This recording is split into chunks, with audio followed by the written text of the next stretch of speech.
Which side? A true account, a serious question. Around 4:30 one morning, a friend and I were traveling on a narrow country road, and we saw very bright lights up ahead. By the way, we weren't out at that time for partying or bar hopping. Our drinking days are very over, and we were both certainly sober. Just so you know, we were attending a 10-day prayer meeting at church. Back to the story. The lights appeared to be on the left, like coming toward us on the opposite side of the road. I assumed they were the lights of a large semi. So I was glad to see them on the left, the driver's right side of the road, not ours. And I was hoping that the semi-driver was fully awake.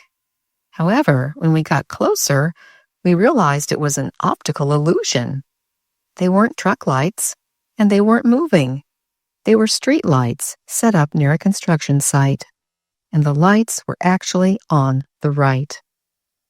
A closer picture? Yep, sure enough, they were indeed on the right side of the road.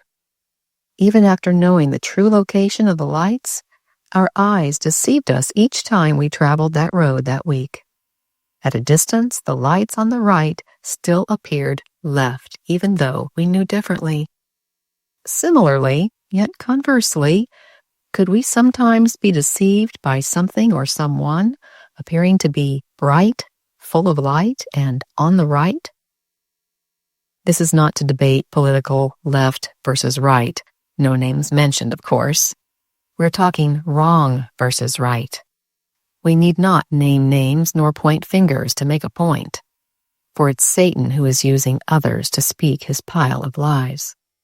We also don't need to name names or point even approving fingers when others are doing right, for they are sinners just like you and me. All glory is due unto God alone. In these last days of widespread deception, where we can no longer believe what our eyes and ears are seeing and hearing, we must ask the Lord for wisdom and discernment from His Holy Spirit. We don't want to find ourselves deceived by darkness masquerading as light through individuals pretending to be on the right until we get closer and closer, then wham! Let's keep our eyes open. Not always in fear, looking for a demon around every corner, but being very aware that they do exist and are certainly on assignment, whether directly or through humans, determined to totally destroy us, physically or spiritually, or both. Fortunately, the devil's host of evil angels have no power over us unless we allow it, for God's holy angels are twice in number and are exceedingly more powerful. Those angels of heaven are also on assignment, on our side to help us through life. Instead of being lured by what's not right, let's each be leery of what's not right. Christ is coming soon. It's decision-making time. It's kind of a no-brainer, isn't it? Let's choose right.